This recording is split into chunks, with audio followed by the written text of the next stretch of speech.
Hi guys, this is going to be video 1 for AP Euro on Wednesday, April 1st, new month, finally.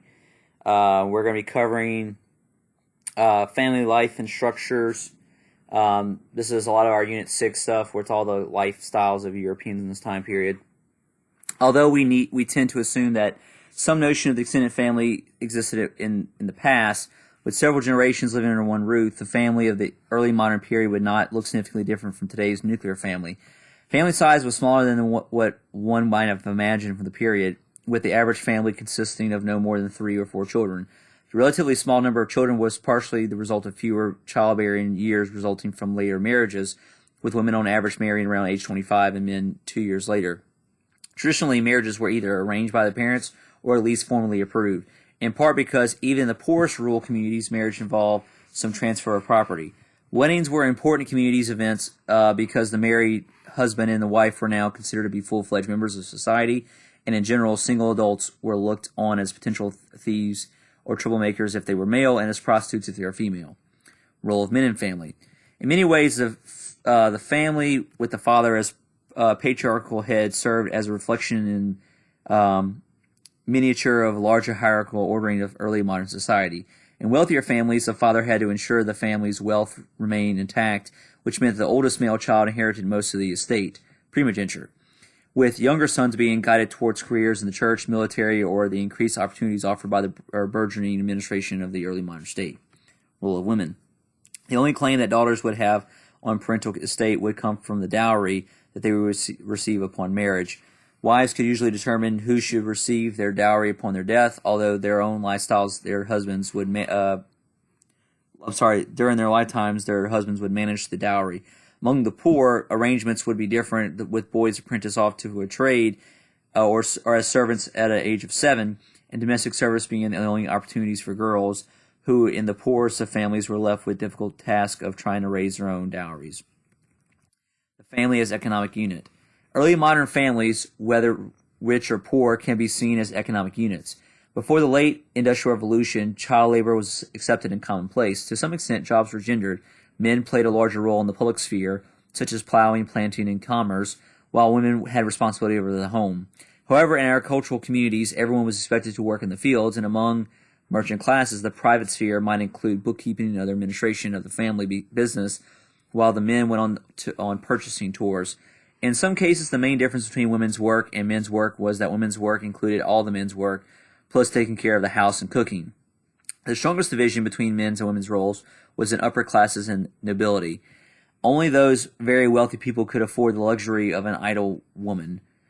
These, combined with better diet, wet nursing, and more sanitary conditions, was why wealthier families might see annual pregnancies as opposed to every 2 or 3 years for poor women, as well as why the wealthy had such a much lower childhood mortality rate. How Protestant Reformation changed family life. Although one can scarcely talk about a revolution taking place in family life in this period, the Protestant Reformation did usher in some changes. In Protestant lands, the household became the center of Christian life rather than the church or monastery. Arguably, paternalism increased as the father now assumed a spiritual role as the chief intermediary between family and God, while also more strictly enforcing moral standards and the value of hard work.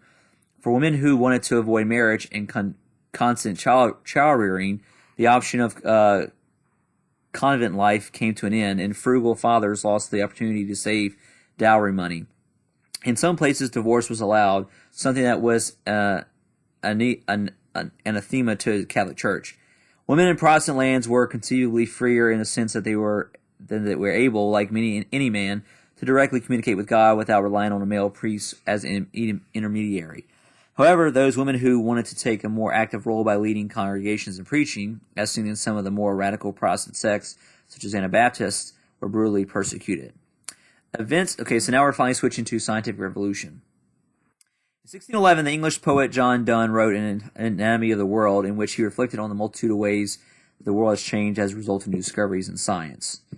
I'm not going to read this little poem he wrote, but you get the idea. As Donne understood, the scientific discoveries of the 16th and 17th centuries brought about a fundamental change in the way Europeans view the natural world. To call this change revolution may be misleading in light of the length of time over which it occurred, but the implications of some of these discoveries were truly revolutionary. Not only did it change the way Europeans view the world around them, but it also had significant implications in such areas as religion, political thought, and how they fought wars. Why was it that 17th century thinkers challenged the medieval view of a natural world? Was it possible? What possibly could occur in that age that led to them question ideas that previously had been readily accepted? The following are some possibilities. 1. Discovery of the New World. The period of exploration and conquest led to the discovery of new plant and animal life, and the possibly encouraged greater interest in natural sciences. Also, traditional link between navigation and astronomy and the great advances made by Portuguese navigators in the 15th century helped fuel an interest in learning more about the stars. Printing press. Scientific knowledge could spread more rapidly because of printing press by the second half of the 17th century. There were numerous books and newsletters keeping people informed about most recent scientific discoveries.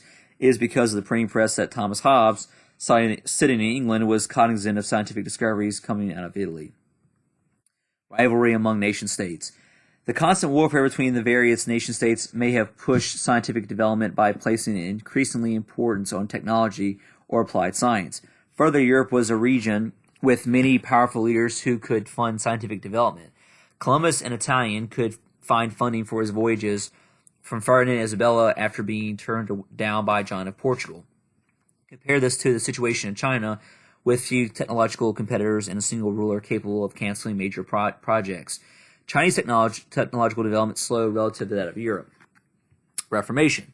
The historian Robert K. Merton suggested a number of years ago that the English who professed Calvinist beliefs somehow linked to those who were active in the new science. Even earlier than Merton was one of the fathers of sociology, Max Weber, argued that the worldly asceticism found in Protestantism helped create capitalism, which in turn helped propel the scientific revolution. These theories, however, ignore the fact that much of the science revolution came from Catholic Italy. The telescope and microscope, for example, were of Italian origin, as was the new botany. Nevertheless, Protestant Reformation, by encouraging people to read the Bible, did help create a larger reading public. And although Luther, Calvin, and the like were not interested in challenging the traditional scientific worldview, their opposition to religious hegemony of Rome did provide a powerful example of challenging established authority. All right, Renaissance humanism. Humanist interest in the writings of classical world also extended to the scientific texts of ancient Greeks. Certain texts, such as Archimedes' writings on mathematics and Galen's anatomical studies, were rediscovered in the Renaissance. Although the scientific revolution ultimately rejected the ideas contained in such works, this basic familiarity with the post was a necessity stage in order for modern scientific thought to mature. Pre-scientific worldview. The medieval worldview was based on scholasticism, a synthesis of Christian theology with the scientific beliefs of the ancient authors. The great architect of the synthesis was Thomas Aquinas, who took the works of Aristotle and harmonized them with the teachings of the Church.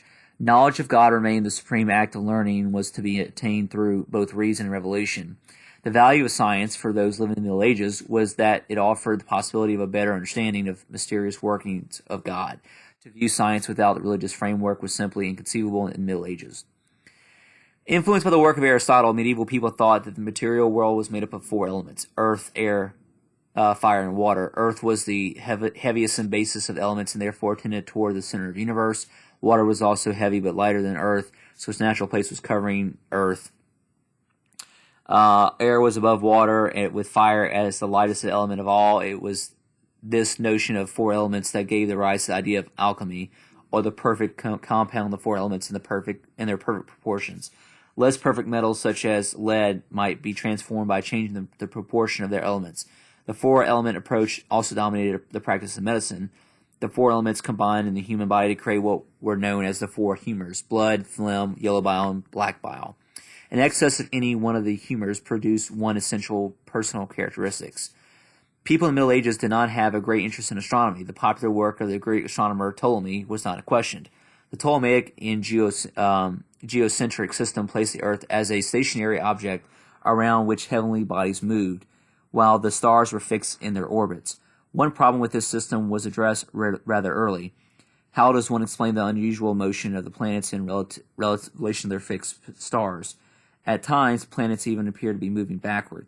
To cope with these problems, epicycles, planetary orbits within an orbit, were added to the system. We'll stop video.